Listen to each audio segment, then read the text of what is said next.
I was laughing at a scene in the movie, and then my chest exploded. 1 second, popcorn in my hand. The next, I was looking down at my own body on the floor.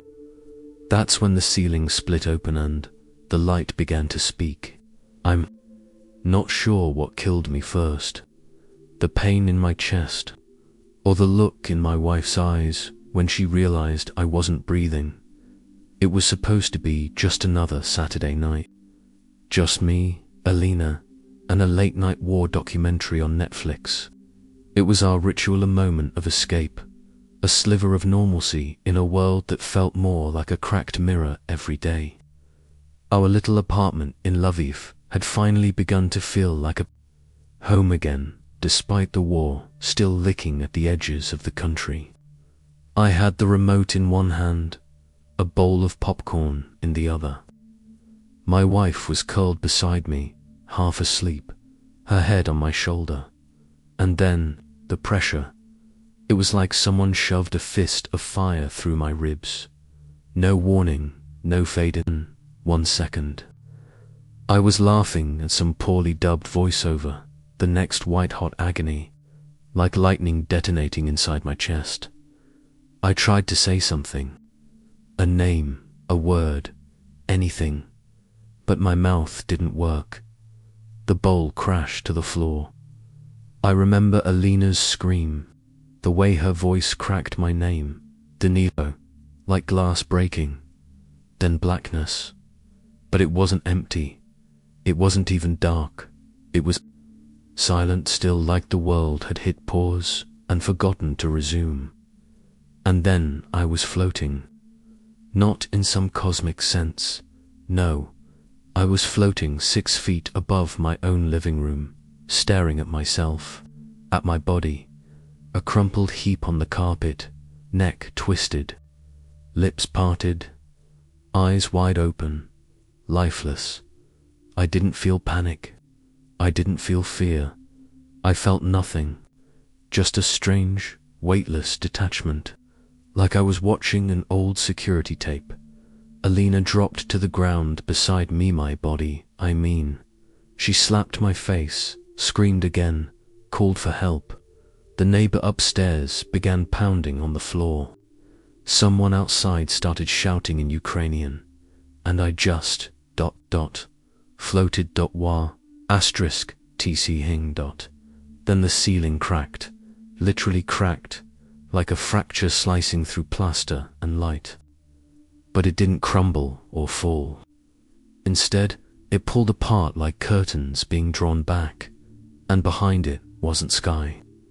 It wasn't stars or space.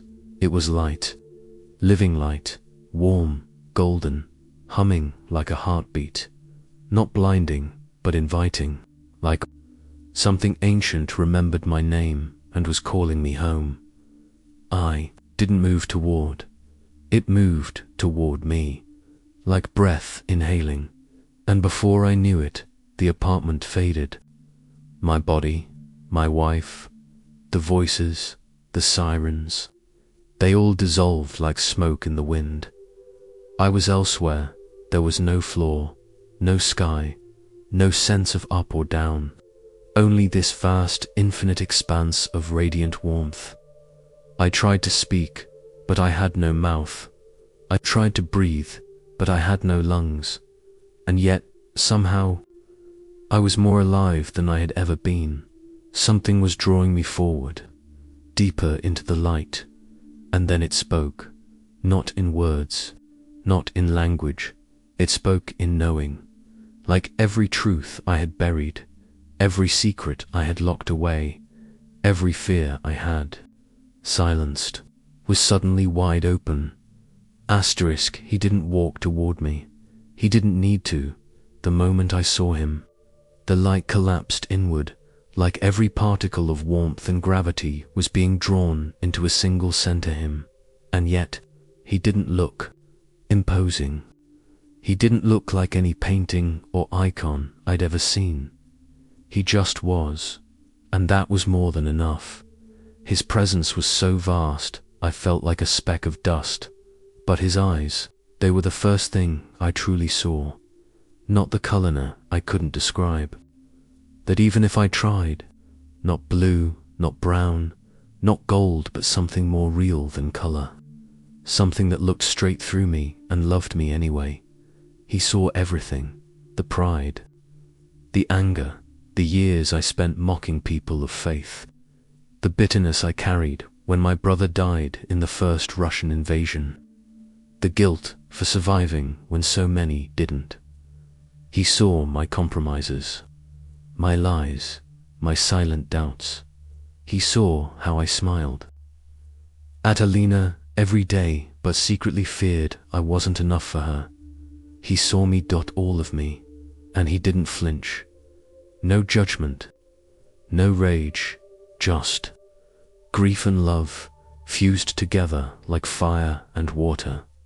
It broke me, not out of shame, but out of something I didn't know I'd lost, peace. I fell to my knees, or something like kneeling. I didn't have knees anymore. But my soul bowed, and he spoke, not through sound. His voice didn't echo in my ears. It moved inside my bones. If I even had bones anymore, it was truth in its rawest form, uncut by language. Peace, my son, you are home. I wept, the kind of weeping you can't fake, the kind that empties decades of silent pain. He let me cry. He just stood there, a fortress of perfect calm in the middle of my storm. Time didn't exist in that place. I don't know if I was there for minutes or millennia, but every moment was healing. Every second burned away another layer of fear, pride, confusion, till all that remained was me, exactly as I was created to be. Then, without lifting a finger, he showed me something. A scene appeared, not like a screen or a vision, but like a memory that wasn't mine. I saw Olena, my wife. She was kneeling by my lifeless body, paramedics around her. Her hands were trembling. She was praying, out loud, for the first time in her life, "Please God, if you're there, give him back to me. I'll believe. I swear I'll believe." Tears streaked her face. Her lips were trembling. Her voice broke. Jesus looked at me. I didn't need to ask. I understood she wasn't alone. She never had been. Then the scene shifted again. I saw my parents, old, worn, still living in Donetsk. My father still trying to fix old radios in the basement.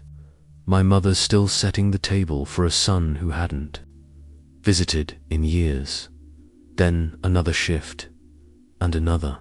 I saw people I had forgotten, people I had hurt, people I had loved. Every face was lit by something invisible, like their souls were flickering lanterns in the wind. And then Jesus turned to me. His expression changed. No less loving, but heavier. Deeper sorrow filled his eyes. Not disappointment, not anger, sorrow. "You have seen the war of men," he said. "Now I will show you the war." Behind the war, the light around us trembled. It began to dim, not disappear, but take on a darker hue, like thunderclouds rolling in over a summer field. And that's when the vision began. The warmth faded. Not completely. Just enough for me to realize it had been there all along.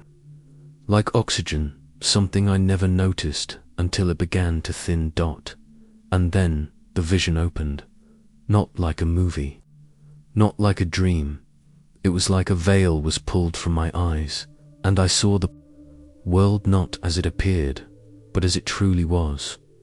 We were no longer standing in light. We were hovering over a room. A grand, cold room of heavy wood, chandeliers, and silence that reeked of power. I recognized it instantly from the news, from photos. The Kremlin. At a long, polished table sat two men, Putin, and across from him, the President of the United States. I won't even say which one, because that didn't matter. Not really. What mattered was what stood behind them.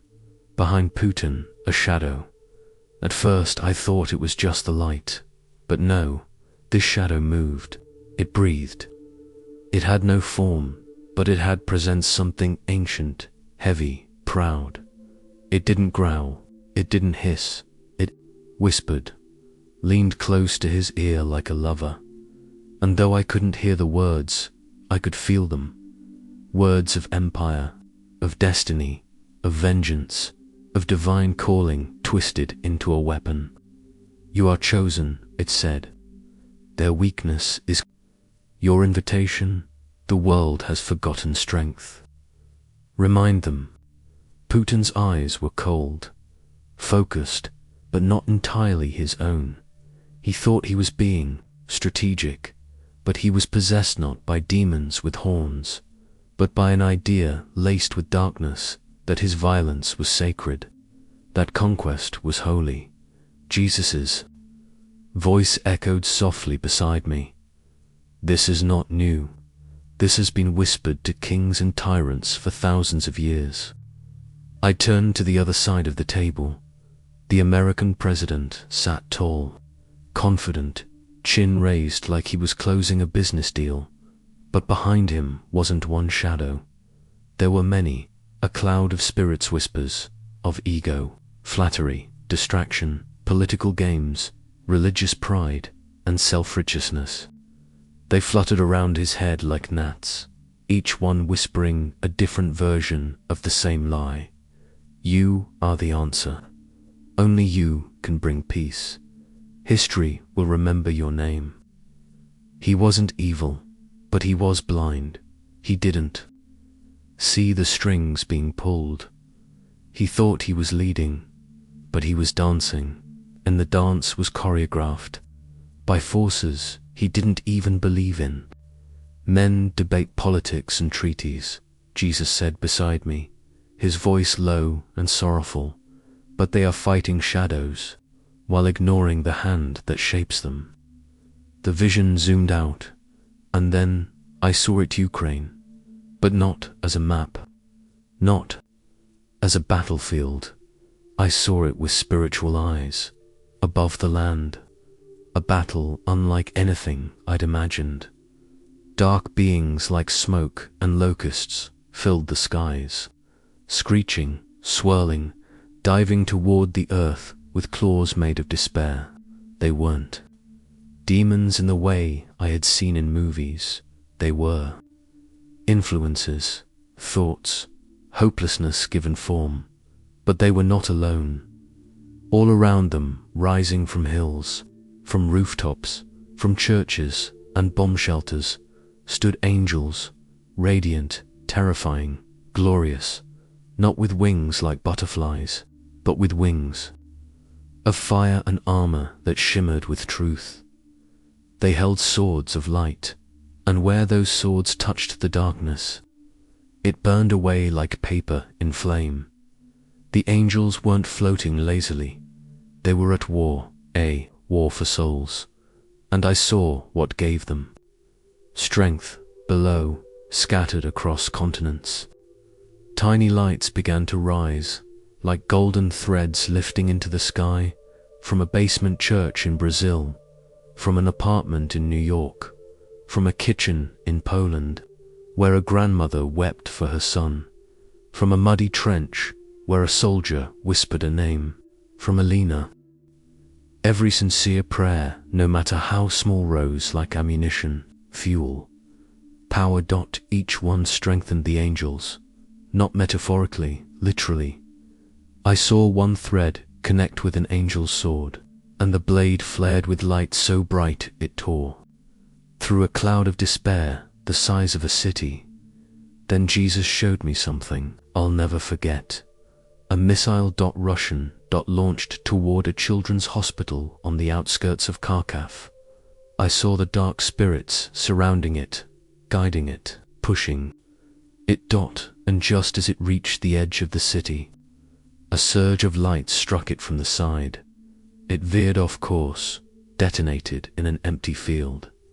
The The prayers, they had come from a small house church in California, where a few people were praying over coffee and open Bibles. They would never know what they had done, but Jesus knew, and the angels knew. This, he said, is how the war is truly fought. Not in palaces, not in debates, but in prayer, in repentance, in surrender. This is where the enemy fears you most. Every sincere prayer, no matter how small, rose like ammunition, fuel, power. Each one strengthened the angels, not metaphorically, literally. I saw one thread connect with an angel's sword, and the blade flared with light so bright it tore through a cloud of despair the size of a city. Then Jesus showed me something I'll never forget. A missile Russian launched toward a children's hospital on the outskirts of Kharkov. I saw the dark spirits surrounding it, guiding it, pushing it, and just as it reached the edge of the city, a surge of light struck it from the side. It veered off course, detonated in an empty field. The prayers, they had come from a small house church in California, where a few people were praying over coffee and open Bibles. They would never know what they had done, but Jesus knew, and the angels knew. This, he said, is how the war is truly fought. Not in palaces, not in debates, but in prayer, in repentance, in surrender. This is where the enemy fears you most.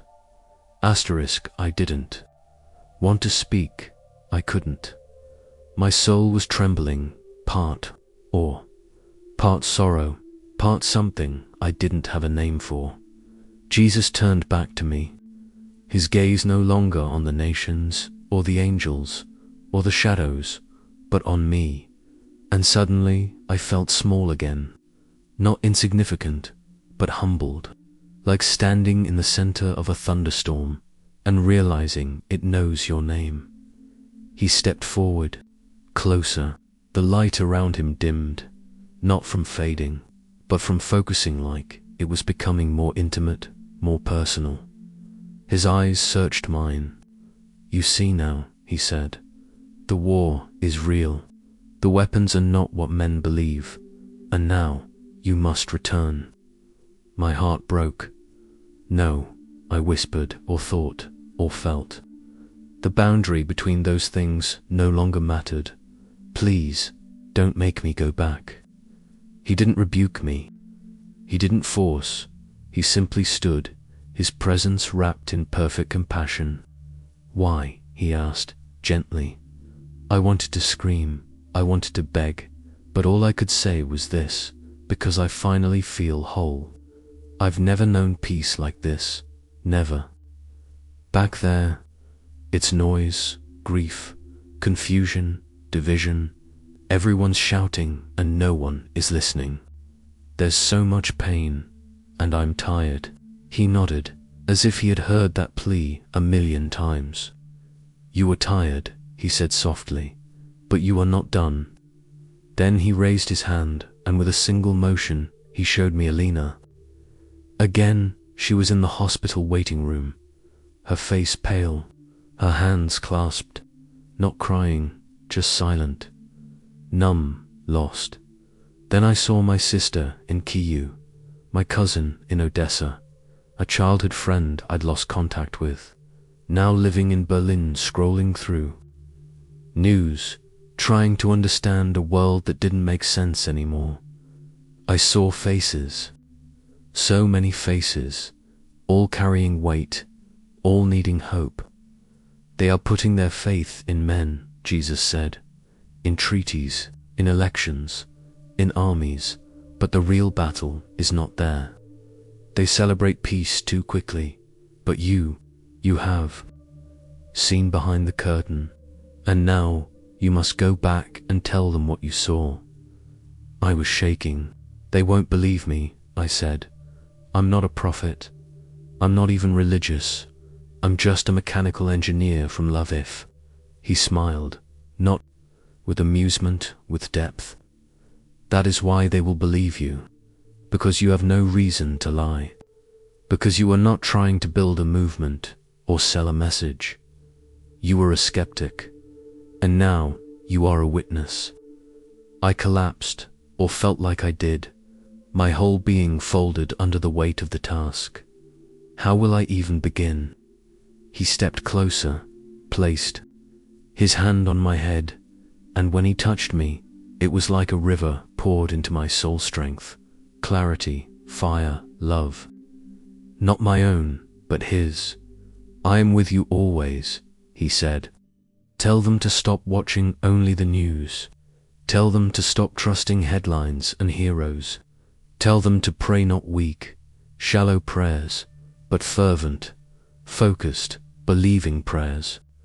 Tell them their words matter, that every whisper of faith is a blade in the hands of angels. Tell them not to grow weary. The war is long, but it is not lost. I was sobbing now, shaking not out of fear, but because I didn't want to leave. Please, I begged one last time, just let me stay. His smile turned tender, gentle but firm. You will come home again, but not yet. The light began to recede, or maybe I did. I felt myself falling back through the layers of light, through silence, through time. Then a jolt, my chest exploded with pain, my lungs seized, my back arched, my eyes shot open, and I was blinded by hospital lights. Machines beeped, hands gripped my arms. We've got him, someone shouted. We have a pulse. Asterisk, the first thing I heard was a sound I never thought I'd hear again. My own heartbeat, not in my chest, but on a monitor, fast, frantic, insistent, like it was trying to prove to the world that I was back. I gasped. Pain surged through my ribs like I'd been kicked by a horse. I tried to sit up, but hands pushed me gently back down. Easy, easy, you're okay, a voice said. I blinked against the white hospital lights.